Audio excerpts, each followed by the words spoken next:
I grew up in a pretty typical middle-class family, the kind where education was always a big deal. My parents, both in their 60s, always made it clear that school came first, no matter what. It wasn't exactly unusual for them to remind me and my older sister, Emily, that they worked hard to give us better opportunities. Emily, now 28F, was always the star of the family. She got straight A's, joined every club, and won awards left and right. I, on the other hand, was more average in school, decent grades, but nothing that would make the family Christmas letter. But my parents were always so proud of Emily. She could do no wrong in their eyes, and honestly, I got it. She was smart, focused, and hardworking, while I was just coasting. Still, even though I was frustrated by the attention they gave her, I didn't hate it. I thought maybe one day when it was my turn, things would balance out. When Emily graduated from high school, she got accepted into a top university. My parents didn't hesitate for a second to cover all her expenses. They took care of everything: tuition, books, rent, even money for food and living expenses. They kept telling her to focus on her studies and not worry about anything else. I remember overhearing them talk about how proud they were that Emily was going to make something of herself. But they always reassured me that I'd get the same treatment. When it's your turn, they said, we'll help you out, just like we're doing for Emily, so I didn't stress too much. I wasn't as academically driven as Emily, but I figured I'd go to college, work hard, and everything would work out. Fast forward to my senior year of high school.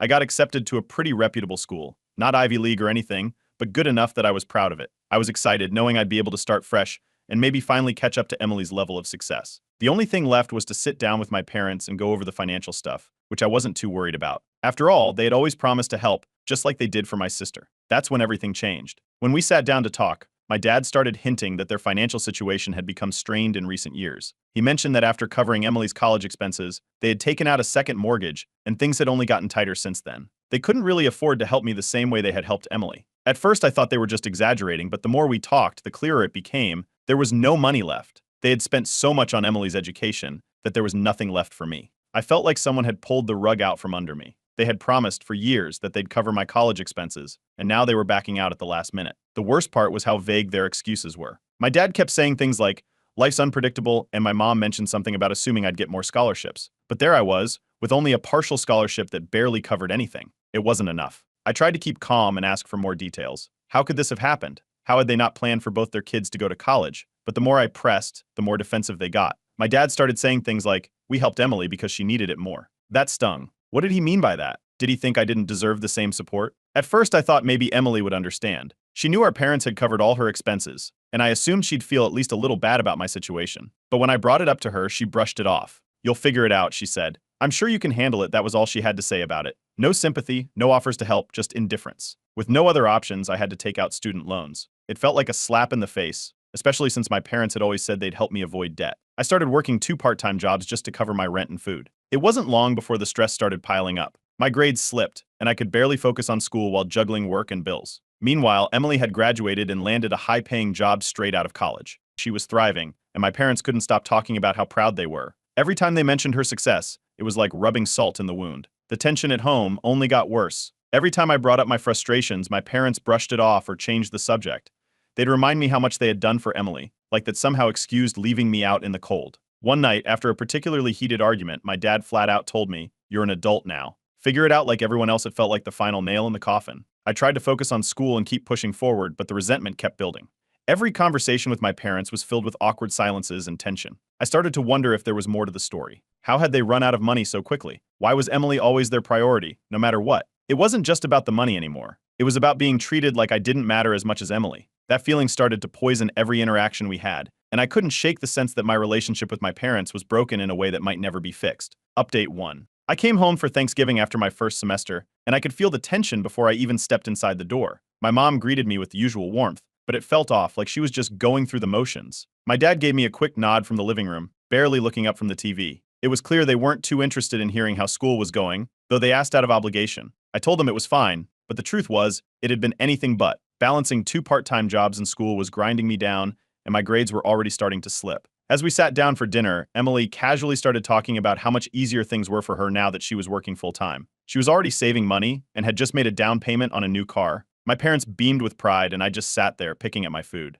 Then Emily, without thinking, mentioned how lucky she was that she didn't have to deal with student loans and how that really helped her get ahead. It felt like a slap in the face. I couldn't stop myself. I made a snide comment about how great it must be to have parents who paid for everything. The room went quiet for a second, the kind of silence that makes you want to crawl out of your skin. My parents exchanged awkward glances and then, like clockwork, changed the subject. They didn't want to talk about it, didn't want to acknowledge the glaring difference between how they treated Emily and me. Later that night, I was helping my mom with the dishes, trying to keep things civil. She seemed distracted, and then, without thinking, she let something slip that stopped me in my tracks. She mentioned the second mortgage they had taken out to help pay for Emily's college expenses. I froze, staring at her, waiting for her to realize what she had just said. A second mortgage? They never even hinted at doing something like that for me. I felt my blood boiling. They were still paying off her debt, yet they hadn't even offered me a cent. I put the dish down and walked out of the kitchen, barely able to keep it together. That night, I couldn't stay quiet. I confronted them about the second mortgage. My mom's response was quick, defensive. She started rattling off excuses about how they had to do it to give Emily a good start and how she had worked hard for it.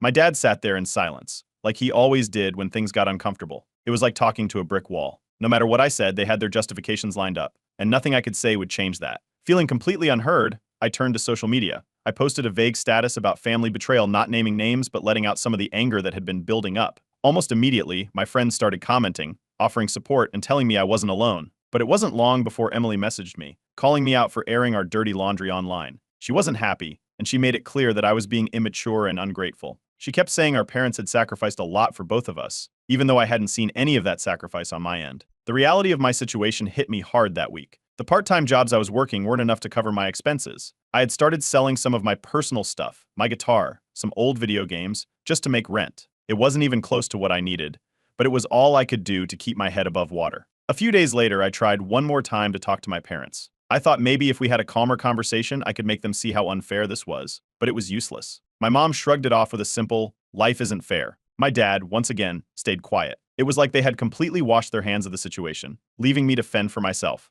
Over Thanksgiving, my aunt, who had overheard some of the argument, pulled me aside. She told me she didn't agree with how my parents were handling things, but that I should let it go for the sake of family harmony. Easy for her to say. She wasn't the one drowning in debt while watching her sister cruise through life, debt-free. The stress started eating away at me. I couldn't focus in class, and I started skipping lectures just to get some extra hours at work. My grades kept slipping, and it felt like there was no way out. At one point, I met with the financial aid office, hoping they could offer some help, but they could only point me toward more loans, which would just pile on to the debt I was already drowning in. By the time Christmas rolled around, I had made a decision. I wasn't going home. I couldn't sit through another holiday pretending everything was fine. When I told my parents, they were shocked. They acted like I was the one being unreasonable, like I was the one causing problems. But I couldn't be around them. Not after everything. That was the final straw. It was clear that things would never be the same between us. The gap between me and my parents wasn't just financial anymore. It was emotional, too. I felt completely abandoned, not just in terms of money, but in every other way that mattered. Update 2. A few weeks after I decided not to go home for Christmas, Emily called me out of the blue.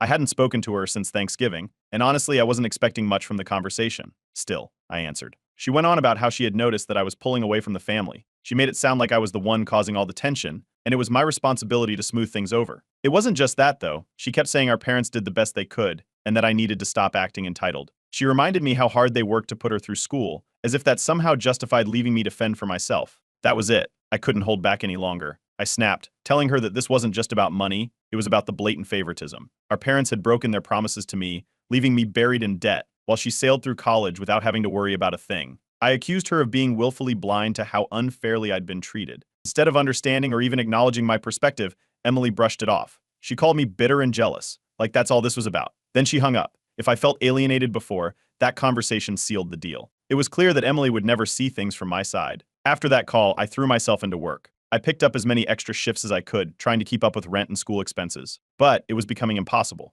No matter how hard I worked, the bills kept piling up, and I was physically and emotionally drained. Sleep became a luxury, and even then, it was restless. I'd lay awake at night, thinking about how things could have been different if my parents had just kept their promise. As the semester dragged on, I started falling behind on rent. It wasn't long before I realized that I was running out of options. I dreaded the idea, but I knew what was coming. I'd have to move back home during the summer. It felt like the ultimate defeat, going back to the very place that had caused so much resentment in the first place. Moving back in was just as bad as I feared. The moment I walked through the door, the tension was thick. My parents acted like everything was fine, like nothing had changed, but I couldn't let it go. Every interaction felt like a ticking time bomb. My mom even started comparing me to Emily again, saying I should take after her work ethic. I couldn't believe it. After everything, they still put her on a pedestal. One night, after another awkward dinner, I decided to try talking to them one last time. I wanted a real conversation, a heart-to-heart where I could lay everything out. But as soon as I brought it up, they deflected. My mom just kept saying they did the best they could, like that excused everything. My dad, as usual, stayed silent. It was like talking to a wall, and I realized then that nothing was going to change. That's when I made the decision. I couldn't do this anymore. The constant comparison to Emily, the feeling of being treated like I was less important, I was done. I decided to cut ties with them for the time being. It wasn't a decision I made lightly, but I needed to get out of that toxic environment. I turned to Reddit after that. I needed to vent, and I figured maybe someone out there would understand. I posted about everything: the favoritism, the broken promises, the constant feeling of being second best. The response was overwhelming. Strangers flooded the comments with support, telling me I wasn't overreacting, that my feelings were valid. Some even shared similar stories of family dynamics that mirrored mine. It felt good to be heard, even if it was by people I'd never meet. A lot of commenters suggested therapy, and for the first time, I seriously considered it. I had been carrying so much anger and resentment for so long, and it was starting to affect every part of my life. I knew I needed help processing it all. With my mind set on getting out from under my family's shadow, I started looking for a better paying job. The student loans were a constant weight on my shoulders, but I was determined to find a way to make it work without relying on my parents. I was done with their empty promises and dismissive attitudes. As the weeks passed, I found myself avoiding family events. I skipped my dad's birthday, telling them I had to work, but the truth was, I just couldn't stand being around them. The tension was too much, and every time I saw them, it brought back all the resentment I had been trying to bury. Then, one day, Emily posted on social media that she had just bought her first house. She was all smiles, standing in front of the place with her keys in hand, talking about how proud she was of what she had accomplished. Our parents, of course, were in the comments, showering her with praise. It was like watching the same story play out over and over again. Emily, the golden child, winning at life while I was barely staying afloat. She had everything handed to her, and here I was, struggling to make ends meet, drowning in debt. That post felt like a final reminder that, no matter what, I'd always be second place in their eyes. While Emily was out there thriving, I was stuck trying to figure out how to dig myself out of a financial hole that never should have been mine in the first place. Update 3. I didn't want to go to Emily's housewarming party, but the pressure was suffocating. My parents had been reminding me for weeks about how proud they were of her. "You'll love the place. She's really done well for herself," my mom kept saying. I knew I'd regret going, but living under their roof made it nearly impossible to avoid these things. So there I was, standing in front of Emily's brand new house. She had just turned 29, and it felt like she had everything: an impressive job, a new car parked in the driveway, and now this house. It was a far cry from my situation, where I was stuck working 2 part-time jobs just to cover the basics and paying off student loans that felt like they would never end. Stepping inside, the comparisons immediately started running through my head. The house was beautiful, no denying that. Spacious, modern, the kind of place you'd see in a magazine. As I walked through the rooms, Emily, always with a smile, showed off every corner of the house: her office, the living room with the custom furniture, even the backyard. My parents, in their element, couldn't stop smiling and telling everyone how proud they were of her. Their subtle jabs weren't lost on me. They kept talking about how hard Emily worked to get where she was, how disciplined she had been throughout college, all while giving me these sidelong glances. It felt like they were trying to make a point. But the part that really got under my skin came from a family friend who casually mentioned the second mortgage. She didn't mean to cause any trouble, she was just making small talk about the financial sacrifices parents make for their kids. But then she added something about my parents dipping into my college savings account to help cover Emily's expenses. My college savings account? The one I didn't even know existed? I couldn't believe what I was hearing. While I had been taking out loans, working myself into the ground, my parents had been siphoning away money that should have been for my future. I felt my chest tighten, and all the frustration from the past year came bubbling to the surface. Fueled by a few drinks, I lost it, right there in the middle of Emily's party. I confronted my parents in front of everyone, asking them why they had done it. The room fell silent as I demanded to know why Emily's future was prioritized over mine. I could see my mom's face pale as she tried to calm me down, but the more she spoke, the angrier I became. She kept saying things like we had no choice and Emily needed a good start. My dad just stood there, silent as usual, offering no explanation, which only made me angrier. Then Emily jumped in. She called me entitled, saying I should be grateful for what I had and that I was making a scene for no reason. That was the final straw. I had kept everything bottled up for too long, and now it was all coming out in one ugly, public confrontation. I couldn't stand it anymore. I stormed out of the house, leaving everyone behind, my heart racing and my mind spinning. Over the next few days, my parents tried to reach out, but I ignored their calls. The voicemails they left were a mix of anger and guilt. My dad's message was the worst. He said they were done discussing the past and that I needed to move on.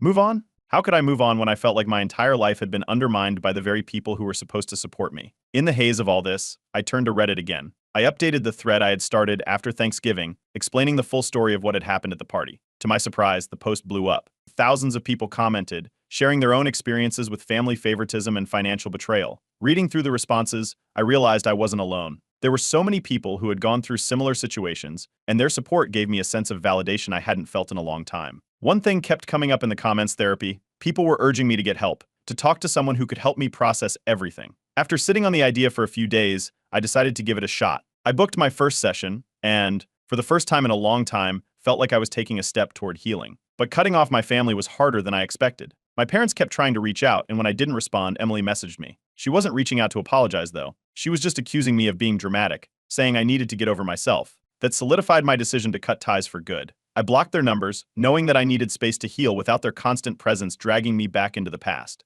Things only got worse financially. My student loans were looming larger than ever, and with all the stress of cutting ties with my family, I found myself barely able to keep up. I started picking up extra hours at work, sacrificing sleep and any shred of balance I had left just to stay afloat, but it was killing me. Then, out of nowhere, a college friend reached out. They had a job opening at their company, a real full-time position with good pay. The catch? It was across the country. Taking it would mean leaving everything behind, the city, my few remaining friends, and any lingering ties to my family. But staying meant staying stuck. After days of debating, I made the decision. I accepted the offer. I started packing my things, knowing that this move was my chance to start fresh. I could leave the shadow of my family's betrayal behind and focus on building my own future. It wasn't going to be easy, but it was the only way forward. As I zipped up the last of my suitcases, I felt a strange sense of relief. This was it, the moment I had been waiting for. A clean break from the past, and a chance to build a life without the constant reminder of everything I'd lost. Update 4. The move to my new city felt like a breath of fresh air. After everything that had gone down with my family, leaving town and starting over was exactly what I needed. I stepped off the plane, suitcase in hand, knowing I was about to start a new chapter. My new job paid better than anything I'd ever had before, and for the first time in years, I felt like I could finally breathe without the constant financial pressure squeezing me. Settling into the new job was a huge adjustment. The pace was fast, and the workload was heavier than I anticipated, but it was a solid opportunity. The best part? I wasn't living paycheck to paycheck anymore. Sure, my student loans were still there, looming like a dark cloud, but I wasn't scraping by for rent or selling off my belongings just to make ends meet. I even managed to put a little bit of money aside each month, a feeling I hadn't experienced in years. Therapy was helping too. My therapist and I started digging into everything: my resentment toward my parents, the sense of abandonment, and the favoritism that had been gnawing at me for so long. It wasn't just about the money anymore. It was about how I had always been treated like I was less important than Emily. Every conversation with my therapist helped me unpack that a little more. And for the first time, I was starting to understand that my anger had layers I hadn't even realized. Still, even after cutting ties, my mom would text me every now and then. Her messages were short and guilt-ridden, usually about some family event I was missing out on or asking if I was ever planning to come back home. My dad? Silent. He hadn't reached out once, which hurt more than I wanted to admit. I'd ignore most of my mom's texts, knowing that replying would only reopen wounds that hadn't fully healed. As much as the new city offered a fresh start, it also brought its own challenges. I didn't have anyone here. My friends were scattered across the country, and with no family support, the isolation hit me hard. Some nights, the silence of my new apartment was deafening. I had left behind everything, and while that was the point, there were moments where I couldn't help but feel completely alone. Out of nowhere, Emily reached out again. Her tone was different this time, not the guilt-tripping, not the accusations. She sounded almost sympathetic, saying she finally understood why I felt the way I did. She talked about mending the relationship, trying to meet me halfway. For a split second, I considered the possibility. Maybe she had changed. Maybe she finally saw how badly I had been treated. But I couldn't shake the feeling that something was off. Why now? Why, after months of silence, was she suddenly interested in patching things up? I didn't trust it. And as much as I wanted to believe she had a change of heart, I kept my guard up. Work was getting more stressful by the day. My boss had high expectations, and the workload seemed to double every week. The late nights, the pressure, and the constant deadlines started affecting my sleep.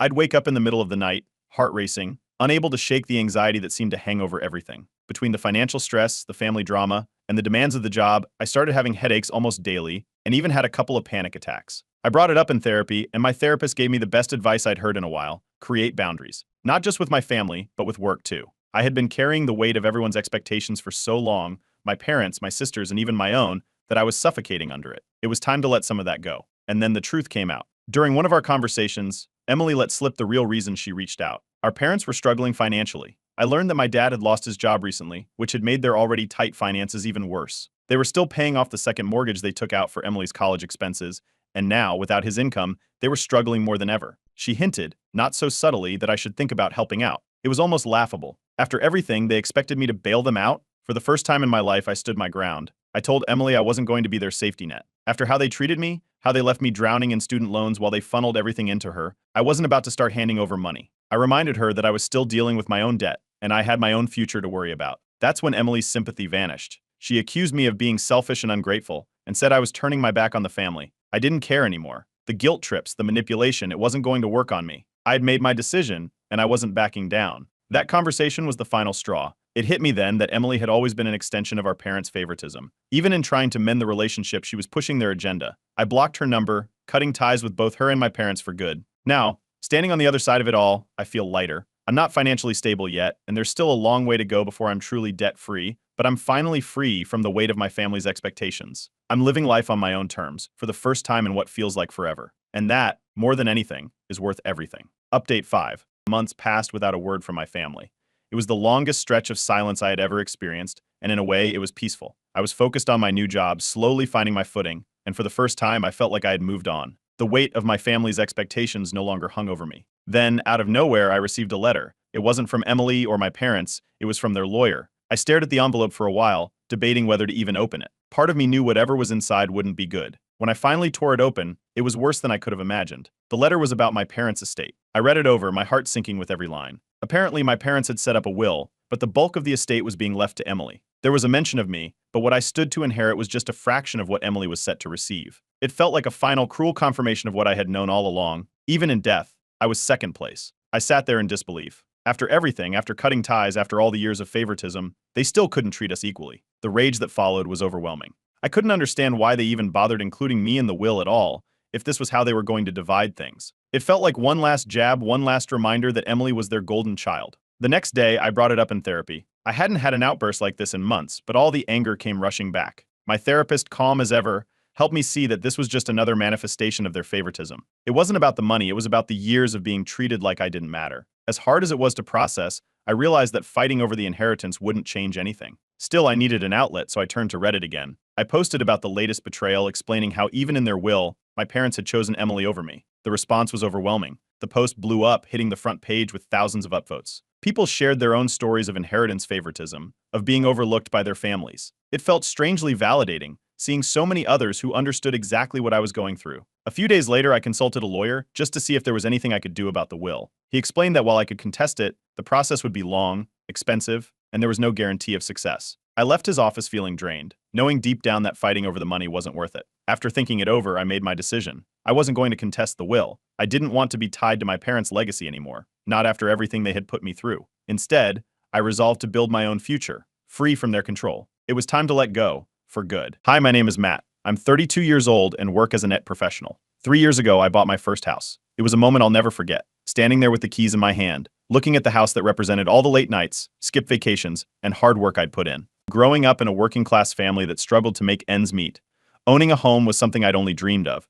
For me, it wasn't just a place to live, it was a symbol of independence and everything I had achieved on my own. To give you a bit more context, my relationship with my parents, Mark and Linda, has always been complicated. Don't get me wrong, I love them, but they've made a lot of questionable choices over the years. Financial responsibility was never their strong suit. They've always been the kind of people to spend now and worry later, often leaning on others to bail them out when things went wrong. Even though I've tried to distance myself from their habits, I've always felt this nagging sense of duty. They're my parents, after all. But over the years, that sense of obligation has cost me more than I'd like to admit. Let me be honest, this story isn't easy for me to tell. It's about how things got so bad between us that I almost lost the very home I worked so hard to build. It's about betrayal, boundaries, and the harsh lessons I had to learn about family. What happened still feels unreal to me, but I want to share it because I know I'm not the only one who's faced this kind of heartbreak. Growing up, we didn't have much, but my parents always tried to keep up appearances. They'd borrow money from friends or family to throw a party or buy a new gadget, always saying, "We'll pay it back soon." But soon never came. I used to think they just had bad luck, but as I got older, I realized it was more than that. They weren't just bad with money, they avoided responsibility altogether. I promised myself I wouldn't follow in their footsteps. And for the most part, I haven't. So fast forward to now. Life was finally stable for me. I had my home, my career, and my peace. But then everything changed with one phone call from my parents. It was the kind of call where you know your life is about to be turned upside down, even before they've said a word. A few months ago, I got a call from my mom. She sounded frantic, almost crying, and asked if I could come over right away. My parents had been renting a small house for years, and apparently their landlord had decided to sell the property. They had to move out within a month, and they had nowhere to go. My mom kept saying things like, "You're our only hope, and we'll only need a place for a little while." My dad even chimed in, saying, we wouldn't ask if we weren't desperate. At first, I froze. I knew letting them stay with me could open the door to all kinds of problems. They weren't exactly known for respecting boundaries, and I'd worked so hard to make my home a peaceful space. But as much as I wanted to say no, I couldn't ignore the guilt creeping in. They're my parents. What kind of son would I be if I turned them away? So after taking a deep breath, I agreed, but not without setting a few conditions. I told them it would be temporary, maybe a couple of months at most. They needed to actively search for a new place and respect the fact that this was my home, not theirs. They both agreed, saying all the right things, "We'll be out of your hair in no time, and you won't even notice we're here." For a moment, I felt relieved, thinking maybe this time they'd follow through. I should have trusted my gut. They moved in the following week, bringing more than just their belongings. My mom packed up half her kitchen, saying she couldn't live without her favorite pots and pans. My dad brought a truckload of random tools and gadgets he'd been hoarding over the years. Suddenly, my guest room, which I'd kept neat and simple, looked like a storage unit. I tried to stay calm, reminding myself it was only temporary. Surely they'd stick to the plan, right? At first, things were manageable. They were polite, even overly thankful, and kept to themselves. My mom spent her mornings reading magazines, and my dad tinkered with small projects around the house. I thought maybe this won't be so bad. But little by little, they started pushing boundaries. My mom began rearranging furniture in the living room without asking, saying, "It just looks better this way." My dad turned half of my garage into his personal workshop, cluttering the space with tools and unfinished projects. When I asked him to stop, he just laughed it off, saying, "It's a garage, Matt. You're supposed to do projects here." It didn't stop there. One night, I came home after a long day at work to find my parents hosting a dinner party with their old friends. My dining table, which I barely used, was filled with people I didn't even know. When I confronted them, they acted like it was no big deal. "It's just family," my mom said, even though half the people there weren't even related to us. My dad added, "You're too uptight, son. Learn to relax." I was furious but bit my tongue, hoping they'd realize how out of line they were. Spoiler alert, they didn't. The worst part was their complete lack of effort in finding a new place. Every time I brought it up, they'd have an excuse. The rent is too high, or we can't find anything decent in this market. They'd spend hours watching TV or browsing the internet for nonsense, but somehow never had time to look at listings. It became clear they weren't in any rush to leave. As the weeks turned into months, I felt my patience wearing thin. My once peaceful home now felt chaotic and suffocating. They acted like they owned the place, making decisions without consulting me, and I started to regret letting them move in. Still, I held on to a sliver of hope that they'd come to their senses. After all, they're my parents. They wouldn't take advantage of me. Or so I thought. At first, having my parents around wasn't as bad as I feared.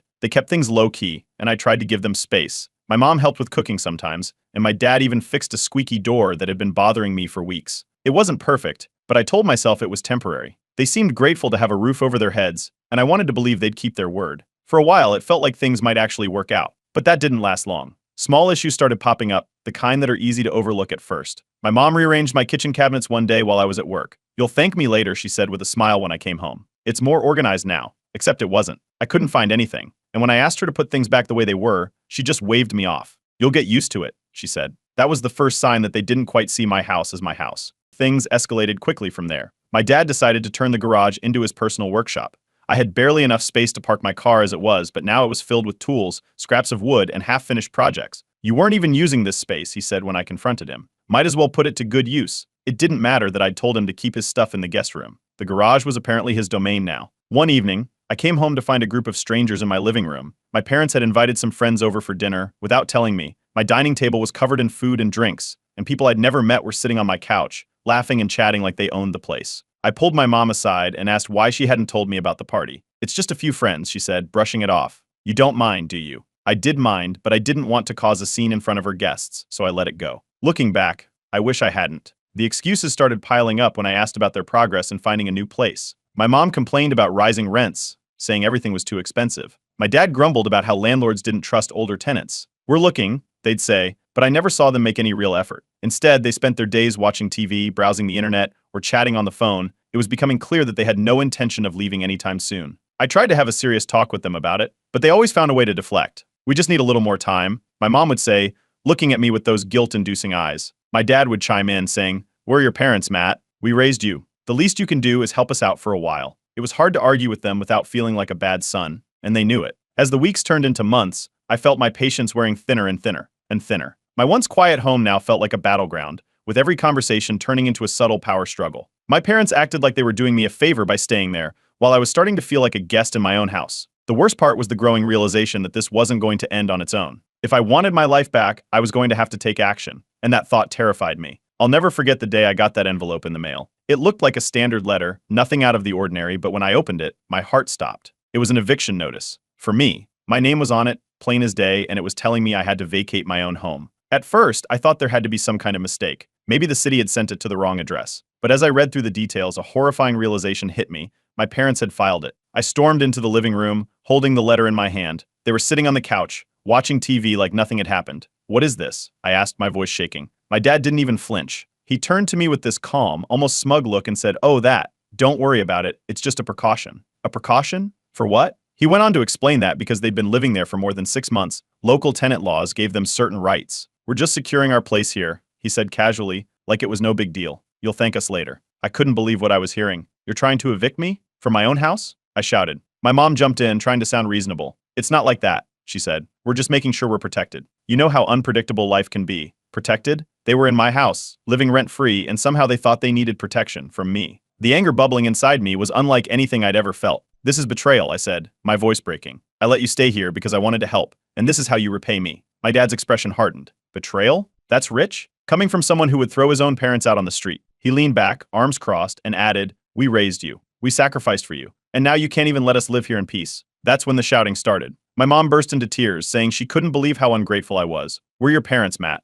How can you treat us like this?" She sobbed. My dad, on the other hand, was cold and mocking. "You think you're so grown up, don't you? Managing a house, paying bills, it's not as easy as you think. You'll see." His tone was dripping with condescension, like he was waiting for me to fail so he could swoop in and say, "I told you so." The argument went in circles, each accusation cutting deeper than the last. They accused me of being selfish, heartless, even cruel. I fired back, reminding them of all the times I'd bailed them out, all the sacrifices I'd made to help them over the years. But nothing I said seemed to get through to them. They had their narrative and they were sticking to it. To them, I was the villain in this story, and they were the victims. By the time the shouting match ended, I was emotionally drained. My parents stormed off to their room, slamming the door behind them, and I was left standing in the living room, clutching that eviction notice. My mind was racing, filled with a mix of anger, sadness, and disbelief. How had it come to this? How had the people who were supposed to love and support me turned into this? That night, I couldn't sleep. I kept replaying the conversation in my head, trying to make sense of it. Part of me wanted to believe there had been some kind of misunderstanding, that they didn't really mean to hurt me. But deep down, I knew the truth. This wasn't about a misunderstanding. This was about control. They saw my house as theirs now, and they were willing to do whatever it took to keep it that way, even if it meant betraying their own son. The next morning, I decided I wasn't going to let them get away with this. I called a lawyer to figure out my options. It turns out, while tenant laws did give them some protections, they couldn't legally evict me from a house I owned outright. That was a small relief, but the lawyer warned me that getting them out wouldn't be easy. It would be a long, messy process, and I needed to be prepared for a fight. Hearing that only fueled my resolve. This was my home, the place I'd worked so hard to build, and I wasn't going to let anyone take it from me, not even my parents. But as determined as I was, I couldn't ignore the sinking feeling in my chest. This wasn't just about the house. This was about my family. And no matter how this ended, I knew things would never be the same again. After my initial conversation with the lawyer, I felt a strange mix of relief and dread. The good news was, my parents couldn't legally evict me from my own home. The bad news? Getting them out was going to be a long and complicated process. Tenant laws in my area were strict, and since my parents had lived with me for over 6 months, they had certain legal protections. "You're going to need solid evidence," my lawyer said. "Document everything, every incident, every conversation, anything that shows they're overstepping or causing trouble." That's exactly what I did. I started keeping a detailed log of everything that happened. If my mom moved furniture without asking, I took a picture. If my dad filled the garage with more of his tools, I snapped another photo. I saved every text message and recorded every heated argument. It felt strange, almost invasive, to treat my own parents this way, but I knew I didn't have a choice. They weren't just pushing boundaries anymore, they were trying to take over my life. As I worked on building my case, things at home went from bad to worse. My parents started acting like they owned the place. My dad began referring to the house as ours in casual conversations, which drove me crazy. One day, he even told me, "You wouldn't even have this house if it weren't for us. We raised you, taught you everything you know. You owe us." My mom, on the other hand, took a different approach. She started playing the victim, crying at the smallest disagreement and accusing me of being ungrateful. "We're your family, Matt," she'd say. "How can you treat us like this?" Things escalated further when my parents started spreading their version of the story to the rest of the family. According to them, I was a cold, selfish son who was trying to throw his poor, innocent parents out onto the street. They conveniently left out the part where they tried to evict me first. Soon, my phone was flooded with messages from relatives. Some were angry, calling me heartless and accusing me of abandoning my family. Others were more cautious, asking if everything was okay but clearly not wanting to take sides. The worst message came from my aunt, who sent me a long text saying, "Matt, I can't believe you're doing this. Your parents love you so much. They've given up so much for you, and this is how you repay them." It hurt to read those words, especially since I knew they weren't true. My parents had always been more interested in taking than giving, but explaining that to the rest of the family felt impossible. They only knew the version of my parents that my parents wanted them to see. The isolation was the hardest part. I felt like I was fighting this battle alone with no one in my corner. Even my closest friends didn't fully understand. "Why don't you just let them stay?" one of them asked. "They're your parents. How bad can it really be?" I didn't know how to explain it to them. It wasn't just about the house, it was about boundaries, respect, and the years of manipulation that had led to this point. Despite everything, I stayed focused. My lawyer had warned me that the legal process could take months, maybe even longer, but I was determined to see it through. I kept documenting everything, even when it felt exhausting. I started avoiding my parents as much as possible, spending long hours at work or running errands just to get out of the house. Every time I walked through the front door, I braced myself for another argument or confrontation. My home, which had once been my sanctuary, now felt like a prison. The worst part was seeing how far my parents were willing to go to keep control. They didn't just stop at spreading rumors, they started leaving subtle threats around the house. My dad would say things like, "You think you're so smart, but you don't know how the real world works. You'll regret this one day." My mom would mutter under her breath about how she'd never imagined raising such a heartless son. Their words cut deep, but I refused to let them break me. As the weeks turned into months, the stress began to take its toll. I lost sleep, my appetite disappeared, and I started feeling like a stranger in my own life. But through it all, I kept reminding myself of one thing: this was my home. I had worked too hard, sacrificed too much, to let anyone take it from me. No matter how hard they pushed, I wasn't going to back down. I knew the road ahead would be tough, but I was ready for the fight. This wasn't just about reclaiming my house, it was about reclaiming my peace, my independence, and my sense of self. And no matter how long it took, I was determined to win. The court date finally arrived, and I was a bundle of nerves. Despite all the documentation I had gathered, photos, text messages, and recordings, I couldn't shake the anxiety. These were my parents, after all. How did things get to the point where I was sitting in a courtroom, fighting to get them out of my house? But as I sat there, I reminded myself why I'd taken this step. I wasn't just fighting for my home, I was fighting for my peace of mind. When it was my turn to present my case, I laid everything out. I showed the judge the texts where my parents dismissed my requests for boundaries, the photos of the clutter they'd filled my garage with, and even the recordings of arguments where they openly admitted they had no intention of leaving. I could see the judge's expression change as he listened. He wasn't just hearing my side, he was seeing the bigger picture, parents who had crossed every line and refused to take responsibility. My parents, of course, had their turn to speak. My mom played the victim, crying as she told the judge how cruel I was being. "He's throwing us out onto the streets," she said, her voice trembling. My dad tried to take the high road, claiming they'd done everything they could to find a new place, but that the housing market was too expensive. "We're not bad people," he said, looking directly at the judge. "We're just a family going through a tough time." But their words didn't match the evidence. When the judge delivered his verdict, he ruled in my favor. My parents were given 30 days to leave. Hearing those words felt like a weight had been lifted off my chest. For the first time in months, I allowed myself to breathe. But the moment was bittersweet. My parents sat there stunned, as if they couldn't believe what had just happened. My mom burst into tears, and my dad glared at me like I was the worst person in the world. "You'll regret this," he said as we walked out of the courtroom. "One day, you'll see how wrong you were." The next 30 days were some of the most uncomfortable of my life. My parents didn't make things easy. They refused to speak to me unless it was to guilt me, constantly bringing up everything they'd sacrificed for me over the years. My mom would sit in the living room, crying loudly enough for me to hear from my bedroom, while my dad would mutter under his breath about how ungrateful I was. It felt like they were trying to make me second-guess my decision, but I held firm. I knew this was the right thing to do, even if it hurt. When the moving day finally came, I stayed out of the house as much as possible. I didn't want to deal with any last-minute drama. When I returned that evening, they were gone, but so was my peace. The house was a mess. There were scratches on the walls where they'd moved furniture without care. Several fixtures were broken, and the guest room they had stayed in was littered with trash. It was clear they'd done this out of spite, one final attempt to leave their mark. At first, I was angry, furious even. After everything they'd put me through, they couldn't even leave with dignity. But as I stood there, staring at the mess they'd left behind, the anger gave way to something else: sadness. This was the culmination of everything that had gone wrong in our relationship. They had been my parents, the people who were supposed to guide and support me, and now they were the ones I had to protect myself from. I spent the next few days cleaning up the mess they'd left behind. It was therapeutic in a way, like I was reclaiming my home piece by piece. Each scratch I covered up and every broken fixture I replaced felt like a step toward moving on. It wasn't just about fixing the physical damage. They had taken a part of my peace, my trust, and my sense of security. But I was determined to get all of that back, no matter how long it took. When the house was finally back to normal, I sat down in my living room and let myself take it all in. For the first time in months, the house was quiet. No more arguments, no more guilt trips, no more feeling like a stranger in my own home. It wasn't the ending I had wanted. No one dreams of having to evict their own parents, but it was the one I needed. Sometimes the hardest decisions are the ones that lead to the most peace. I've set strict boundaries with my parents since then. I still talk to them occasionally, but I've made it clear that I won't be their safety net anymore. Some of my extended family still think I was in the wrong, but I've stopped trying to explain myself to them. I know what happened.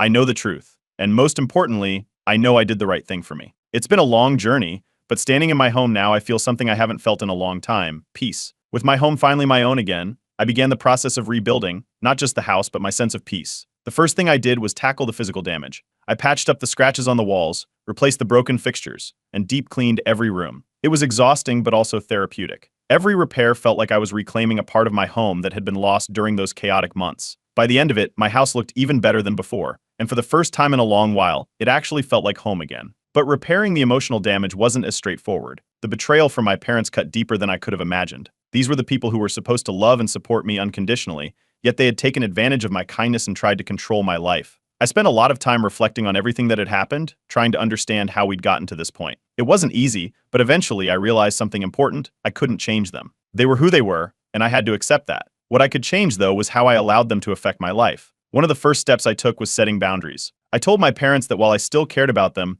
I couldn't continue being their safety net. No more financial help, no more bailing them out of bad decisions, and definitely no more letting them into my home. They didn't take it well. My mom cried, saying I was abandoning my family, and my dad accused me of being selfish. But this time, I didn't let their words get to me. I stood my ground, knowing that these boundaries were necessary for my own well-being. My relationship with my extended family remained strained for a while. Some relatives still believed my parents' version of the story, that I had cruelly kicked them out without cause. But as time passed, more people began to see the truth. I didn't go out of my way to explain myself, but when asked, I calmly shared my side of the story. Slowly, the tide began to turn. A few family members even reached out to apologize, admitting that they had judged me unfairly. While not everyone came around, I stopped worrying about what they thought. I knew the truth, and that was enough for me. As for my parents, our relationship is now distant but civil. We talk occasionally, mostly about superficial things like the weather or family news. I've made it clear that I'm willing to have a relationship with them, but only on my terms. They haven't asked for help since the eviction, and I suspect they know I wouldn't give it even if they did. It's not the warm, close relationship I once hoped for, but it's what I can handle. And honestly, it's better this way.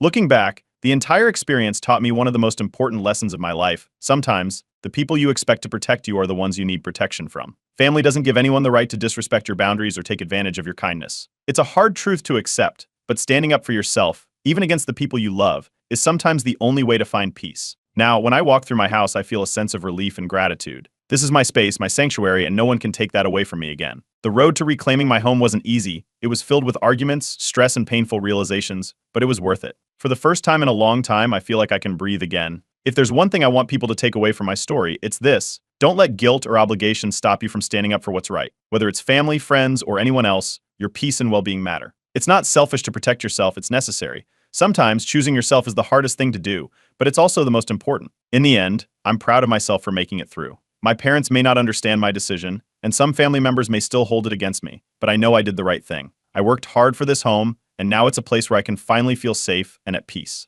That's something I'll never take for granted again.